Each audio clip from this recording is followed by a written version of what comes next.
মৃত্যুতে আল্লাহর আরশ কেঁপে উঠেছিল। আপনি চলে যান। কোন সাহাবীর মৃত্যুতে আল্লাহর আরশ কেঁপে উঠেছিল?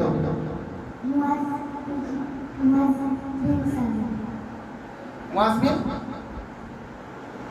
আর বলো আবার সত্যি তোমার হয় নাই। কোন সাহাবীর মৃত্যুতে আল্লাহর আরশ কেঁপে উঠেছিল? ধন্যবাদ। আমরা এখন তিনজন পরিচিত পেলাম। এবার তিনজনের মাঝ থেকে একজন চলে যাবে, এরপরে এক নির্বাচন হবে। সবাই রেডি তো? ইমানের সর্বস্তর কি?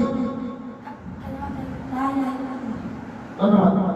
ইমানের সর্বনিম্ন শাখা কি? রাস্তা থেকে কাটা সরিয়ে ফেলা।